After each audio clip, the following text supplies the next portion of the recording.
Middle ইস্টে ভয়ঙ্কর যুদ্ধ চলছে। সেই যুদ্ধের খবর আমরা প্রতিদিনই পাচ্ছি, নিহতের সংখ্যা ক্রমশ বাড়ছে এবং সদ্য হরমুজ প্রণালী কিন্তু বন্ধ হয়ে গেছে, যেটি কিন্তু গ্যাস আনার ক্ষেত্রে অর্থাৎ এলপিজি যে গ্যাস সেটা কিন্তু ভারতে আনার ক্ষেত্রে অত্যন্ত গুরুত্বপূর্ণ একটা ভূমিকা পালন করতো। এবং সেই বন্ধ হয়ে যাওয়ার জন্যই কিন্তু মূলত, এবং যুদ্ধের জন্য তো বটেই, যে এলপিজি গ্যাস তার দাম কিন্তু চড়চড় করে বাড়ছে, যা সাধারণ মানুষের, বিশেষ করে মিডিল ক্লাস ফ্যামিলিদের কিন্তু একদম ধরাছোঁয়ার বাইরে চলে যাচ্ছে। এবং এটি যদি আরও বাড়তে থাকে তাহলে বড় বড় হোটেলের পাশাপাশি এই যে ময়দানের ক্যান্টিনগুলো আছে, যেখানে প্রচুর প্লেয়ার, প্রচুর কোচেসরা বা বাইরে থেকেও মানুষ এসে খায়, সেই ক্যান্টিনগুলোর কী যে অবস্থা হবে, সেই অবস্থা জানতেই কিন্তু আমরা আজকে ময়দানে বিভিন্ন ক্যান্টিনের সঙ্গে কথা বলে নিয়েছিলাম। ইনসাইড স্পোর্টস বাংলা বিভিন্ন ক্যান্টিনের সঙ্গে ময়দানে কথা বলে নিয়েছিল, এবং সেখানে সেন্ট্রাল এক্সারসাইজ, সিটি ক্যান্টিন এবং মোহনবাগান, মূলত এই তিনটে ক্যান্টিনের সঙ্গে আমরা কথা বলে যা জানতে পারলাম, সেখানে কিন্তু এটা পরিষ্কার, এই যে যদি পরিস্থিতি বেশি দিন ধরে চলতে থাকে তাহলে কিন্তু তাদের যে মালিক বা ম্যানেজার কিন্তু ব্যবসা বন্ধ করে দিতে, অর্থাৎ ক্যান্টিন কিন্তু সম্পূর্ণরূপে শাটডাউন করে দিতে বাধ্য হবে। কারণ কমার্শিয়াল যে গ্যাস, আপনারা জানেন যে সাধারণ যে গ্যাস তার থেকে কিন্তু কমার্শিয়াল গ্যাসের দাম অনেকটাই বেশি, এবং তার ওপর যদি আরও বেশি অর্থাৎ আরও 2-3 হাজার টাকা যদি তাদেরকে ব্ল্যাকে কিনতে হয়, তাহলে কিন্তু খাবারের যা দাম দাঁড়াবে তা তো সাধারণ মানুষ দিতে পারবেই না, এবং এছাড়া তাদের যে ক্যান্টিনের আরও যারা কাজ করে তাদের স্যালারিও কিন্তু বন্ধ হয়ে যাবে। ফলে সব কিছুর ফলে ক্যান্টিনগুলোর যে ভবিষ্যৎ কী হবে, গ্যাসের দাম যদি আগামী 7 থেকে 8 দিনের মধ্যে না কমে বা সাধারণ জায়গায় না আসে, তাহলে কিন্তু আমরা হয়তো অনেক বড় বড় ক্যান্টিনে, অনেক বড় বড় হোটেলের সঙ্গে সঙ্গে ময়দানের অনেক বড় বড় বহু প্রাচীন ক্যান্টিন আমরা বন্ধ হতে দেখতে পারি। এবং সেই ক্যান্টিন নিয়ে এবং বর্তমান এবং ভবিষ্যৎ পরিকল্পনা নিয়ে, বর্তমান অবস্থা এবং ভবিষ্যৎ পরিকল্পনা নিয়ে কি জানালেন ক্যান্টিনের ম্যানেজাররা, এবার আপনারা শুনে নেবেন ইনসাইড স্পোর্টস বাংলার পর্দায়। মারাত্মক ঘাটতি দেখা যাচ্ছে। তো আপনাদের এই সবুজবাগ অর্থাৎ মোহনবাগান ক্যান্টিনের এই মুহূর্তে কি অবস্থা? অবস্থা বলতে একটু চিন্তায় আছি, যেরকম সবাই আছে চিন্তায়। এবার আশা করছি তো ঠিক হয়ে যাবে 1-2 সপ্তাহের মতো। তো যেটা আমাদের ধরুন 2টো লাগতো, 3টে লাগতো, সেটা একটা রেটটায় কীভাবে ম্যানেজ করে করা যায় সেটা চেষ্টা করছি। যেটা সবার চলছে সেটা। হ্যাঁ, না লোক কম খাওয়াতে হবে না, ম্যানেজ করতে হলেও ধরুন দেখুন, যেটা দুবারে রান্না করতে সেটা একবারে রান্না করতে হচ্ছে। ধরুন সকালে বা বিকেলে যেটা দুবার করতে সকালে একদম করে নিতে হচ্ছে, এইভাবে করছি।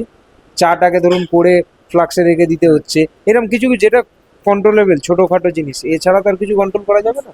এবার প্লেয়ারদের খাবারগুলো থেকে আরম্ভ করে সমস্ত কিছু যেরকম করা সেরকম অ্যাজ ইট ইজই আছে।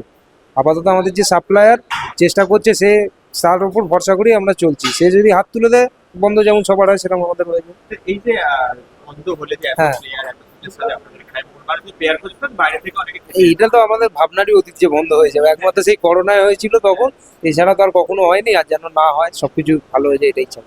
তো আপনারা কি এখানে সিটি ক্যান্টিনের কি অবস্থা এবং কতটা কি আপনাদের চলবে বা কিভাবে চলছে? এখনো পাচ্ছি, তবে দাম তো ডবলেরও বেশি। তবে আর কদিন দেবে সেটাই মুশকিল আছে। যে সাপ্লাই করে সে বলছে আমার কাছে আর নেই, আমিও দিতে পারবো না। তো যে বলতে দিতে পারবে না, তো এখানে একটা গ্যাস ব্ল্যাক একটা বড় কিছু বিষয়, 5,000, 6,000, 7,000। আপনাদের তো কমার্শিয়াল গ্যাস, তার কিন্তু দাম বেশি। তো সেইখানে কি এত টাকা দিয়ে গ্যাস কেনা সম্ভব? অসম্ভব, অসম্ভব। আমাদের এমনি চিপ ক্যান্টিন, ক্লাব ক্যান্টিন মানেই চিপ, তা সেখানে অত টাকা গ্যাস দিয়ে চালাতে পারবো না। কি ভাবছেন তাহলে, মানে ক্যান্টিন কি যদি এটা সত্যি কিনে দিতে না পারেন? এখন মানে গ্যাসের দিয়ে যেগুলো হয় সেগুলো বন্ধ করে দিতে হবে। টোস্ট, চা, এই ইন্ডাকশন দিয়ে চা। দামে কোনো প্রভাব পড়েছে? দামের প্রভাব তো পড়বেই, কিন্তু এখনো তো আমরা সেরকমভাবে বাড়াতে পারিনি না, সেরকমভাবে তো আমরা বাড়াতে পারছি না। এই যে এত প্লেয়ার বা কোচেসরা আপনাদের এখানে খায়, আমি যখন দেখি বিকেলবেলা ভর্তি থাকে, তো তাদের কি হবে?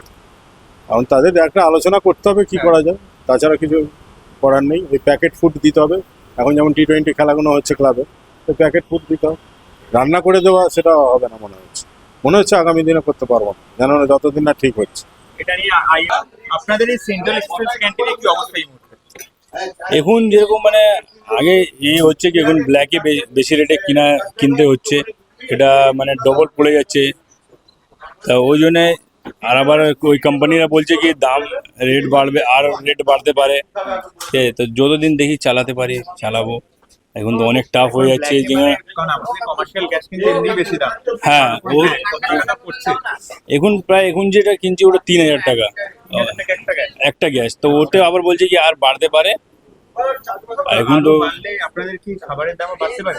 এখন তো ওটা কিছু ভাবিনি, কেন ওটা হঠাৎ বাড়ালে তো ওটা তো কাস্টমারও এফেক্ট পড়ে যায়। তা সেই জন্য ভাবছি আমরা যতদিন টেনে দিয়ে একটু মানে কিছুদিন চললে তো আমরা টেনে নিব, বেশি লম্বা চললে তাই ওটা বাড়াতে হবে কিছু, মানে পসিবল হতে লম্বা চলে